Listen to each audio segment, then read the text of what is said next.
Hey everybody, it's Eric Torenberg, co-founder, partner of Village Global, a network-driven venture firm. And this is Venture Stories, a podcast covering topics relating to tech and business with world-leading experts.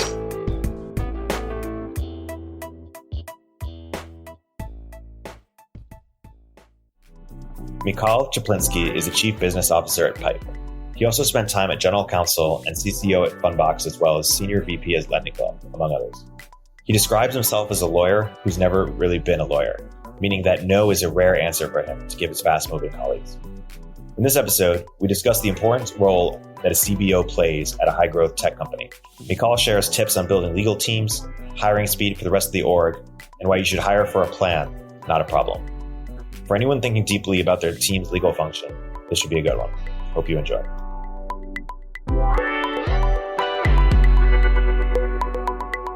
Michal, welcome to the podcast. Good morning, good afternoon, actually. It just turned afternoon. You've had a number of different roles in your career at pretty exciting companies. What would you say is the thread that ties your career together? If you're looking back and trying to find things in common, how would you define what threads it all together? I would say a lawyer that has never been really a lawyer. if that's an answer to any question. So I'm by training a lawyer, and at most of the places I had a legal role as well. But very early in my career, I kind of transitioned. I think people above me, around me, realized that I am a very unusual lawyer. I am quite innovative, and no is a very rare answer from me. And as a result, I started supporting business more and more. Then I became business and used legal as a tool. And I think that's what I do it right now. I'm mostly acting in regulated places where the legal knowledge is one of the arrows in your quiver that you can use to be more effective.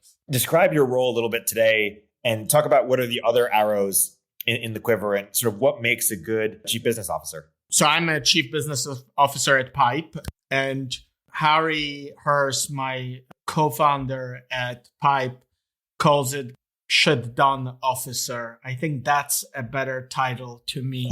I don't know if we need to peep it or not, but the reality of it is that it's a glue that binds everything together. It's a person that doesn't have the most defined role, but acts to the benefit of the company, acts it in front of the investors, in front of the customers, and is the person that migrates a lot from various roles in the organization. Pipe is a fairly complex business. We are a trading platform for recurring revenues. But that means, as with every marketplace, you actually have two sides to it with different sets of customers. We have the sell side, which are companies with recurring revenues, and they vary with size. We start at companies with as low as 100K ARR, very, very tiny, to companies with several hundred million ARR and public. On the other hand, we have a buy side, which are institutional investors. That's also a customer of Pipe, but also very, very different to the sell side. OnDeck is also a complex business. We have a startup accelerator. We have a professional education development business, a few other sort of business units that sell to different customers. We're building our executive team. We haven't really even thought about, should we have a chief business officer? What is your advice as to what types of startups should think about whether or not to hire a CBO and how it relates to how it works with the other executives? Chief business officer is an extension of the CEO. And, Harry and I and Josh formed a partnership. We each understand what are our core strengths. And it's basically bringing somebody as an extension of these functions into the area where the CEO may need help at an executive level. So Josh is one of my co-founders at Pipe, is one of the geniuses of product. We'll never get to his level. Harry is one of the most fantastic visionary and salesperson alive. I am an operator in financial services. I understand how investors think about this product and how they would like to interact with Pipe as a trading platform. We all can come together and supplement each other to form that uniformity, that the leadership group. And chief business officer is a better term than chief of staff because you could get a more senior leader? So I think typically chief of staff is an execution role to the entire C-suite. And that's at least how that role I've seen at many, many places, at Fundbox, Lending Club, at Pipe. Chief business officer is an extension of the CEO in areas that he or she may not have the inherent base of a background. And that's how, I've seen it at Fundbox with Sebastian being, Reimers being chief business officer to Eyal. Sebastian was a former Goldman Sachs banker. And that's how it is at Pipe, where we divided the roles in the leadership to align with our core skills and core dependencies.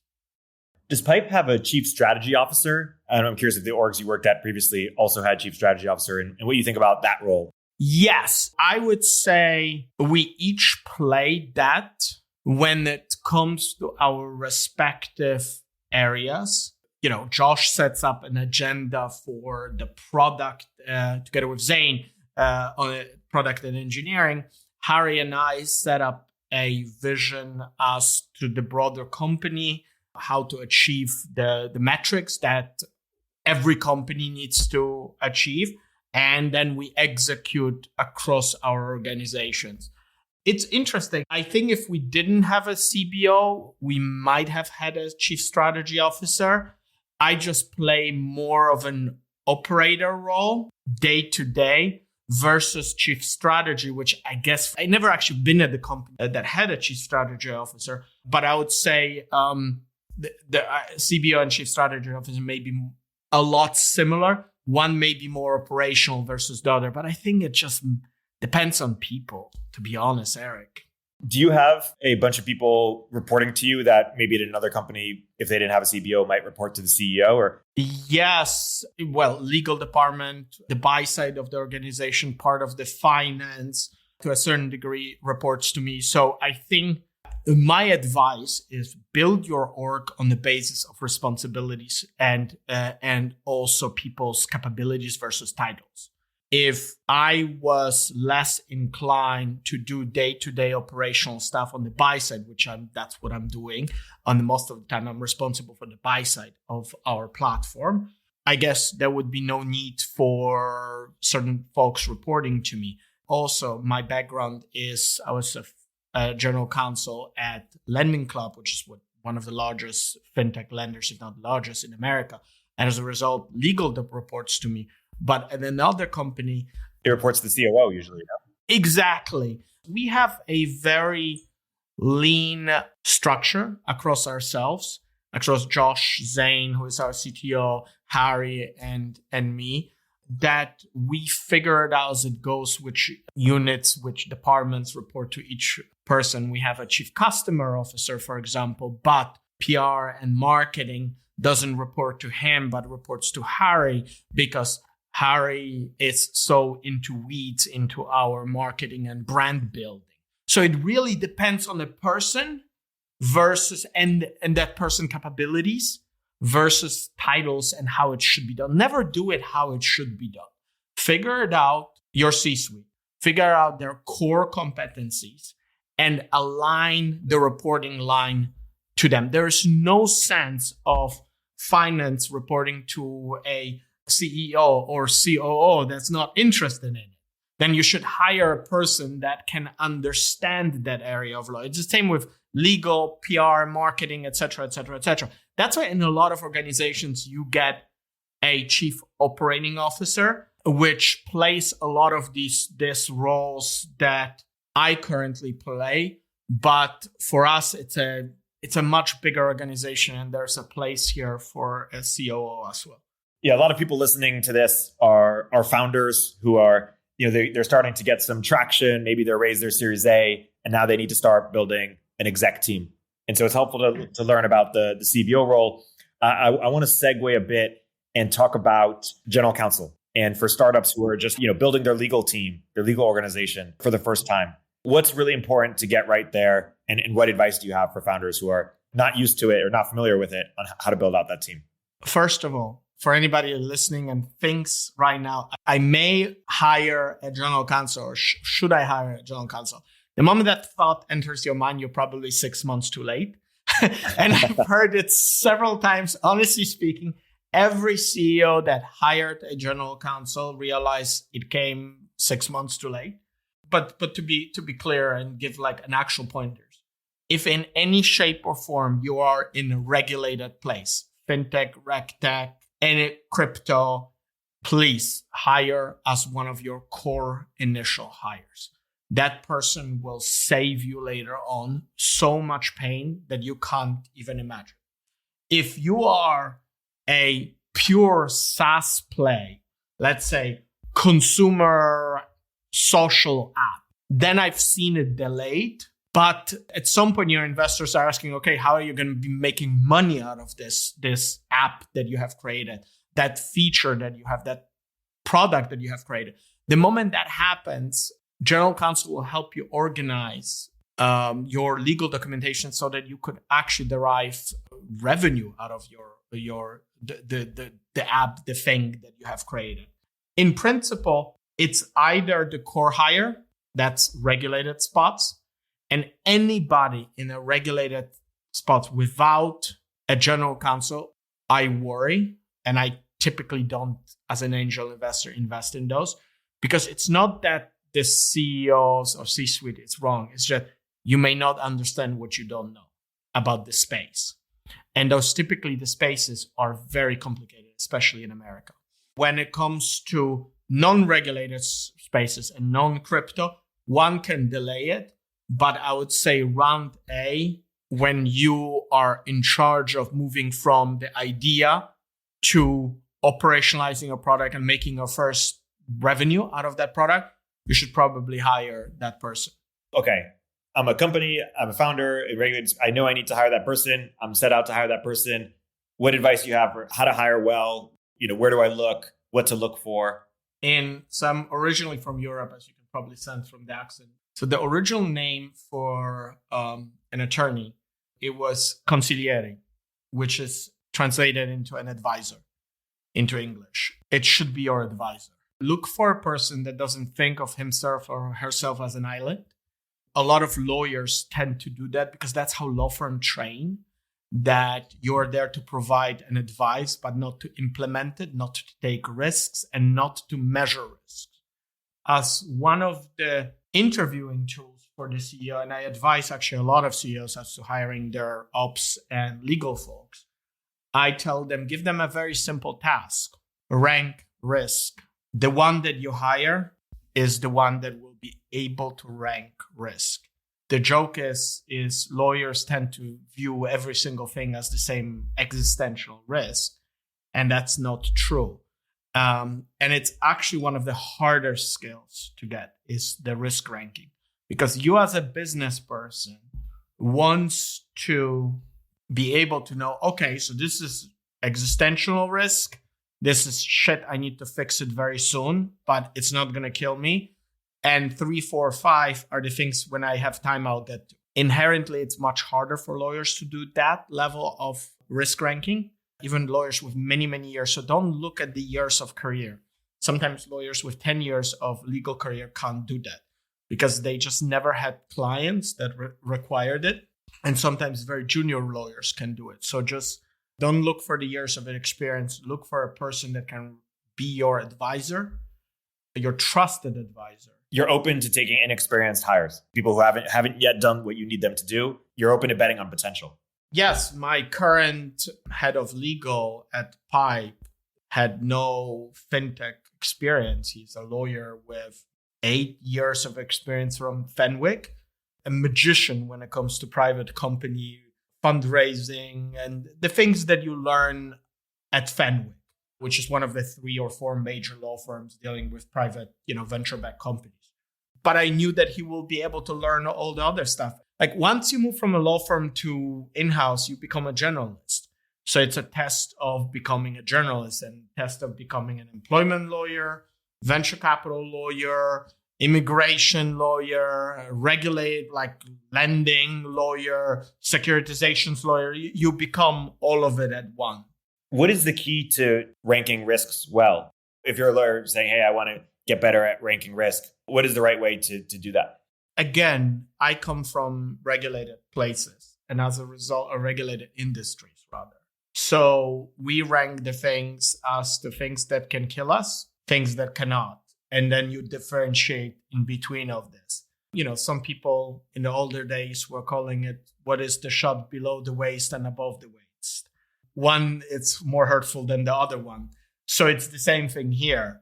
The thing is that building businesses, whether it's a regulator or none, it's inherently risky. You take some positions, you're building it in a stratospheric, typically, pace that very few of folks can do it.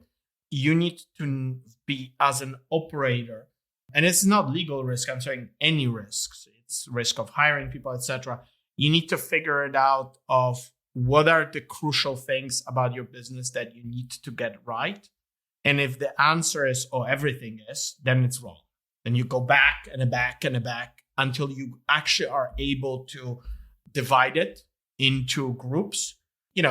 Funny enough, Eric, that you're asking this question, I just went through the prioritization list for my side of the organization at Pipe for the whole buy side. Just right now, I just finished it today. We categorize it as priority 1, which is as soon as possible. Priority 2, Q1.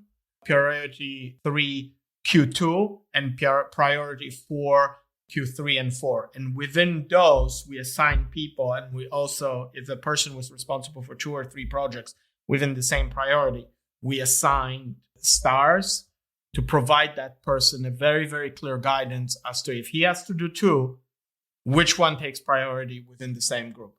But this is like hardcore organizational skills. The more you do that, the better the results will be. What I realized from my career as an operator, and I see it with a lot of, CEOs, whatever, CBOs, COOs, whatever that C-suite role is that organizes the business, is that in our head, we got it all right. We got the prioritization, the list, etc. But it's inherently super important to put it on a piece of paper, seek people's feedback, and then align as an organization. Because what I'm realizing time and time again is that whatever's in your head is not in other people's head.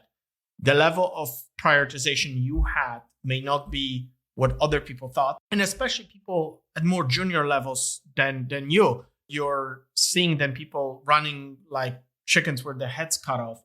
They're really trying to please you as a boss, trying to be there for you. But they don't really understand, oh, this is more important than the other. So what's important, and that's what I would give to every operator, and in startups, and it's actually, I would say, especially in startups, and I took it from public companies, and I don't keep it as strict as it is like at public companies, but a lot of folks in private companies don't do it. And it's I think it's a failure of us in startups. Really organize your priorities, both by importance and timing. It will help align the resources. Startups tend to do the same thing, shift 100% of the organization into one direction, then the other. I find it always interesting to see how many early stage startups can't do more than one thing at a time. And that comes not because people are not capable. It's because the whole organization does one thing. The organization can do multiple things at the same time if you organize it correctly. When you're advising founders on how to do this well, what behavior are you changing for them? Why are they making the mistake that they're making, and how do they alter that? It starts with the conversation about the difference between retrospective and prospective. If you are running from a problem to a problem, you're just fixing the problems that occurred. You're not moving your organization forward. If you start planning, then it's the first step. Of course, crap will happen. always does, especially in startups. Plan is going to get derailed. But without having a very clear plan, so we're talking at the tail end of the year, that's the time when, C-suite of every organization should be sitting in front of the computer and laying down the plan for the next year. What I do see a lot of time is founders saying, well, I don't want to put too much organization. We hate it. My XYZ hates it. We moved from a big company where we hated it. You can make it in a way that it doesn't sound like a big organization. Hopefully I don't make it at Pipe, though you have to ask other people for that. But it's you can make it as we're all trying to figure it out how to allocate our resources. Let's all get aligned. And I think the path there of not making it like a singular my decision is actually broadly disseminating it, seeking people's feedback. It doesn't mean you have to take seeking people's feedback does not equate to I have to take everybody's feedback.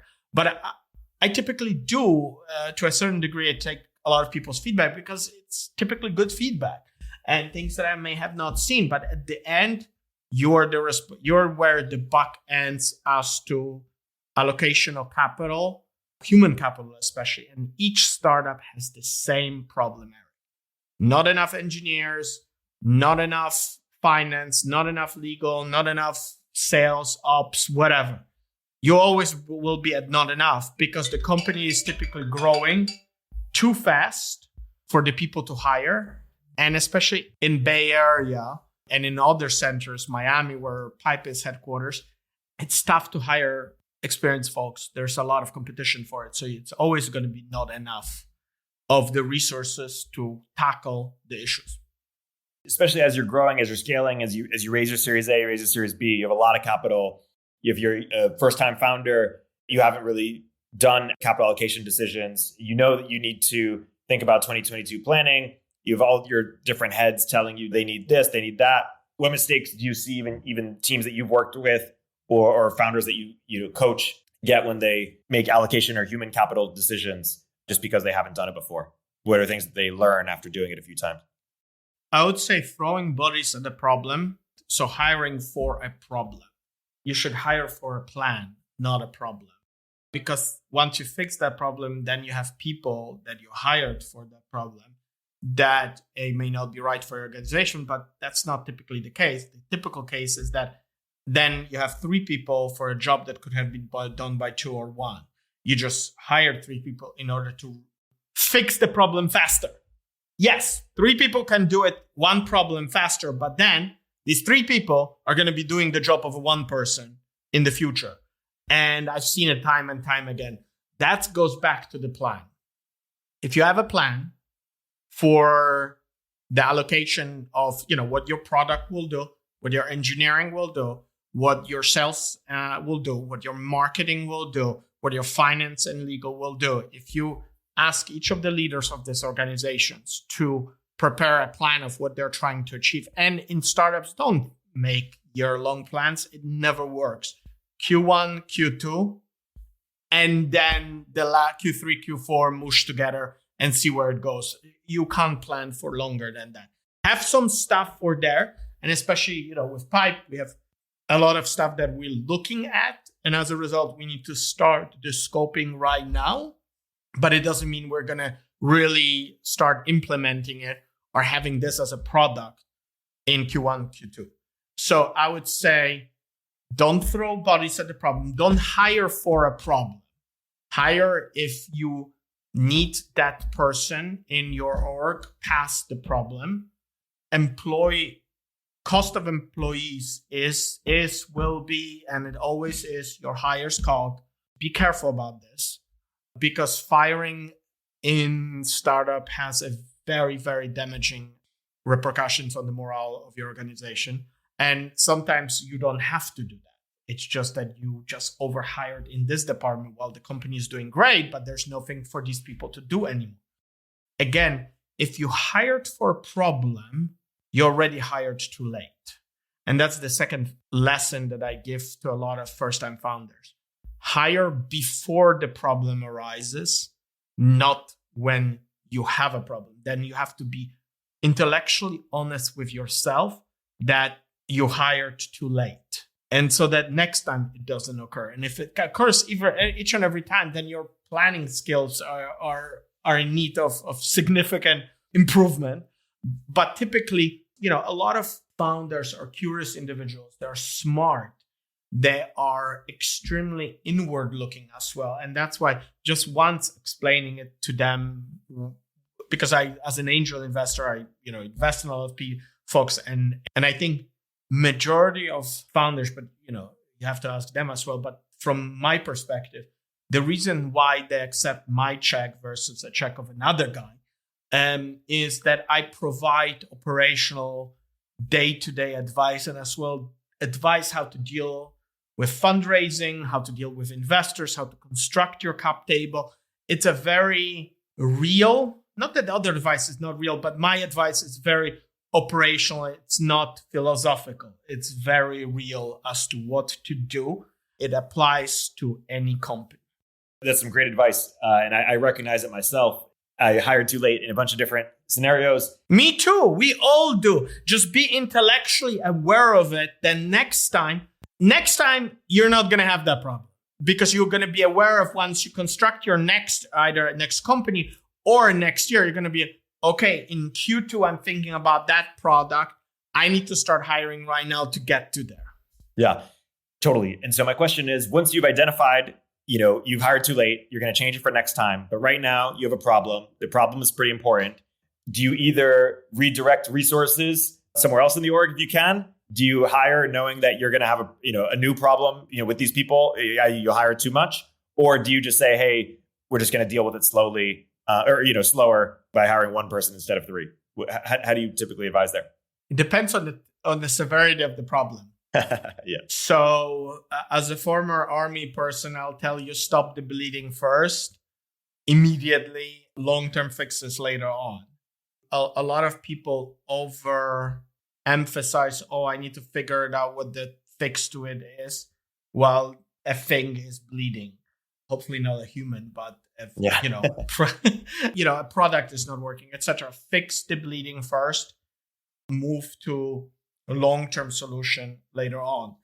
When it comes to, I would always skew on, I do believe in people, and typically founders, we are folks that are devoted to our vision. If you are intellectually honest with yourself, fixing a problem within 2 weeks versus a month and a half, typically the month and a half is a better solution if you didn't have to hire for it. Because hiring then leaves you with a person, A, may or may not be the right fit. 2, what is that person going to do if you haven't prepared a plan for that person to do in the future? We tend to, as folks in charge of startups, however you call it, overemphasize on the speed. And the speed is always part of an equation. But when it comes to hiring, hire slow, fire fast. And be deliberate. If you're hiring as a reactive staff, it's hardly ever going to be right. And also, very quickly, if it's working or not. Don't pretend, X, Y, Z is going to change and that person is going to work then. You're doing a disservice, not only to your company, not only to your investors, but also, most importantly, to that person. If you know that it's not going to work out, be honest. And we tend not to be, because we like to be liked as humans. Very, very few people like to be assholes. Like, I honestly speaking, never met a person that said, I genuinely like to be an asshole. No, people don't. People like to be liked by other people. People don't like to have hard conversations. But as a leader in an organization, your job is to provide feedback to people that work with you. And if it's not working, affect it faster than you think. Don't do, another 3 months may fix it. He or she is still doing some work. It's fine. It creates malaise within your organization. Other people see it. Your high standard that you had with the first employees get lowered, and that's not good. You began the podcast by talking about how you're you're a lawyer who knows how to talk to other lawyers. They say no, and you know when to pick your battles. And the challenge with a lot of CEOs or founding teams is that they don't have legal backgrounds, and so it might even be difficult to identify once they hire a head of legal how their head of legal is doing. What advice do you have when to get external counsel? It's kind of like the same thing as to how do you know if your CFO is doing the right job? And that's why that concept of an advisor conciliary starts.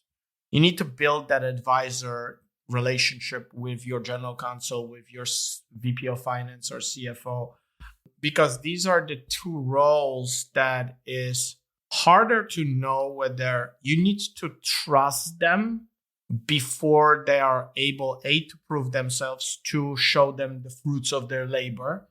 Because in each and every of those two organizations, there are clear positions to be taken.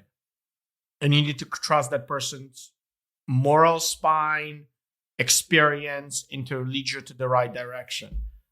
It's tough for the founders to be interacting directly with an outside counsel because they have many of other things. If it's just a singular, simple things, yes. But if your business is getting complex, hire the person that you interact with the most. I mean, like Uber's general counsel, the first one, well, they're right now on the second one, but the first one under Travis was a litigation partner. And you would wonder, what is a litigation partner doing as a general counsel of Uber? Well, that was the person that represented them in the first litigations with San Francisco Transportation Commission and then California regulator. And Travis got very comfortable with her, and she learned much more about the business. And actually, interestingly enough, a lot of general counsels and later on successful companies are their first outside counsel, and a lot of them are litigation counsel. So don't look at it. May be your IP lawyer that really took time, understood your business. You like the way you interact with him or her, and you feel that you can trust that person. That's your general counsel. And the same with this CFO or finance person. A lot of time they grow within your organization, like we had at Pipe with Lucas. But it's the inherent trust. It's the person that will also challenge you when it comes to the finance role, maintain the independence and an ability to tell you, no, that's not working. No, we need to do something else. Or no, it's not right. I actually value this from finance more because it maintains a certain levels of checks and balances within the organization. You may not have the right idea every single time. If anybody thinks that as a founder, they're wrong, be open to soliciting feedback. Understand that at the end, the buck ends with you. The responsibility for the running company is nobody. That's you. That's the core founding team. That's the CEO. That's the group that founded it, however you define it in each and every organization.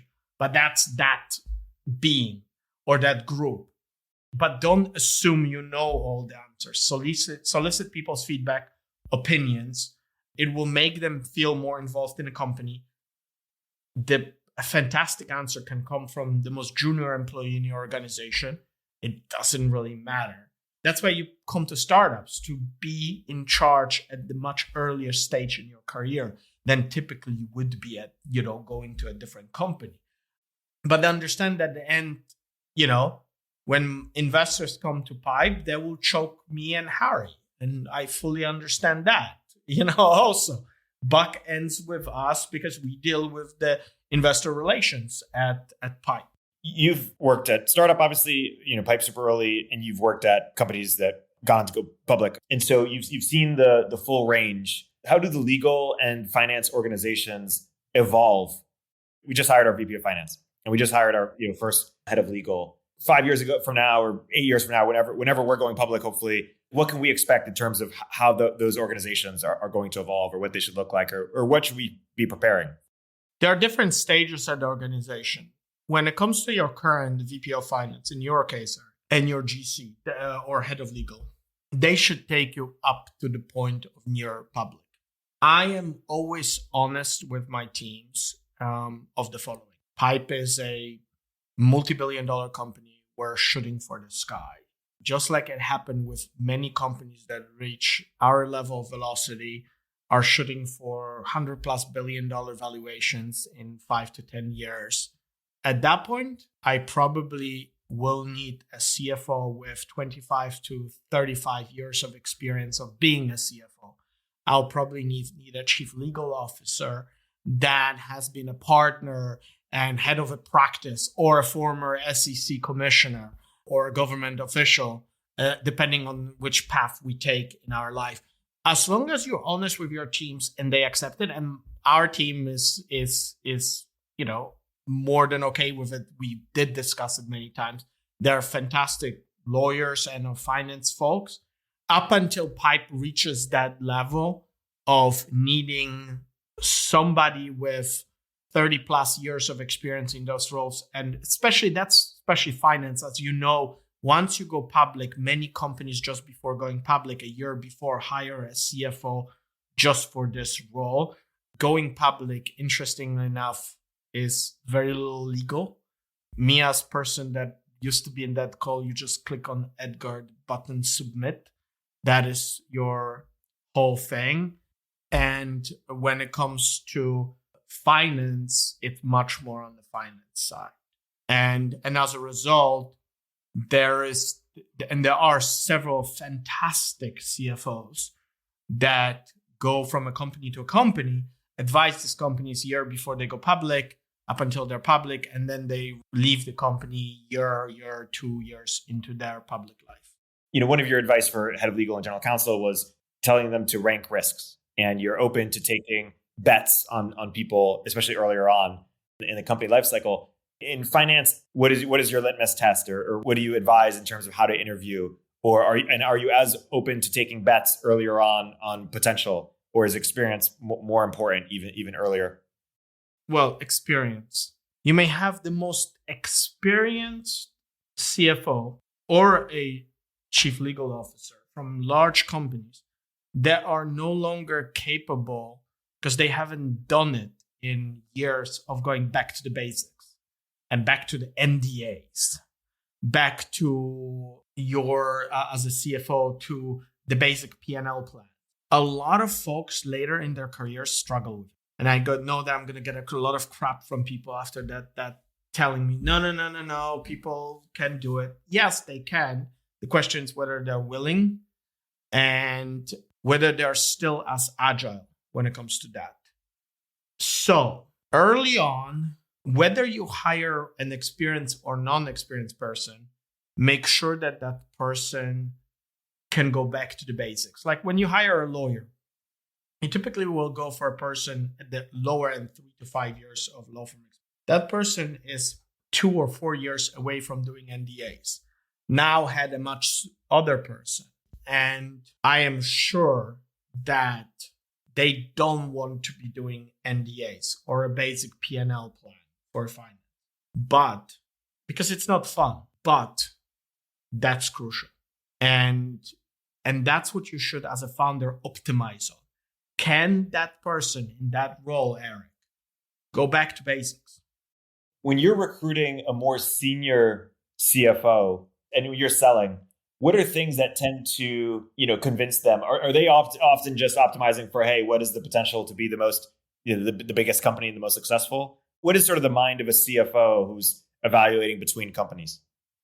The thing is that the person that's only interested in making money, I rarely hire that person. It's not that money it's not a question in the equation. No, it always is. But it's a journey.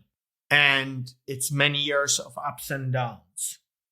Optimize on somebody that is more intellectually curious about the journey versus somebody that is only interested in making their own career through that.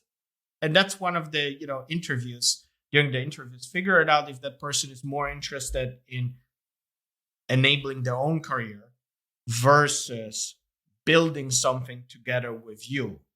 Startups are hard. I keep repeating it to everybody.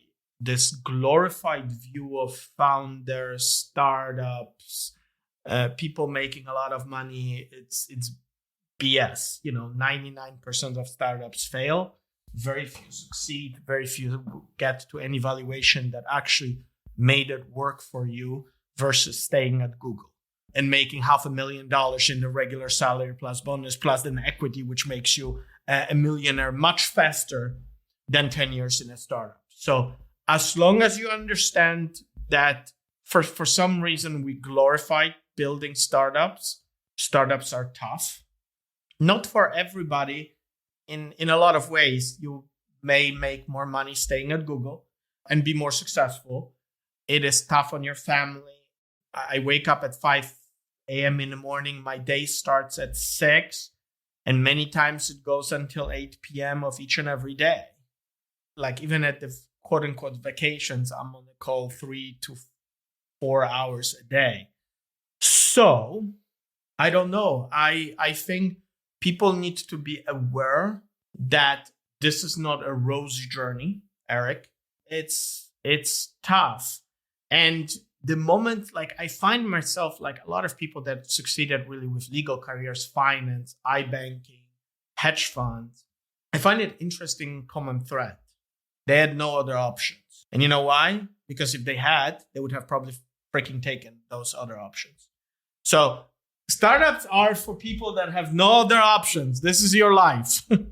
It's true in my case and in many people's cases. That's a good place to end. Michal, you've dropped a lot of good advice in this podcast, from how to build a legal team and how to build a finance team, and also how to do planning. I'm going to go talk to my team and say, hey, we're hiring because we have a problem. And it's going to be, if we do that, it's going to be a problem, a few months from now.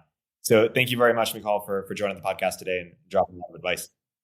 Eric, always, it was a pleasure. And again, there are no good books on building startups. Read a lot. Listen to other people, get advisors, get friends to advise you, but understand that at the end it's a lonely journey. Cheers. Bye-bye.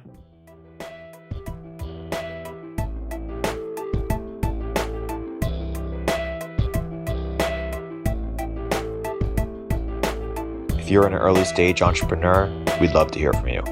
Check us out at villageglobal.vc.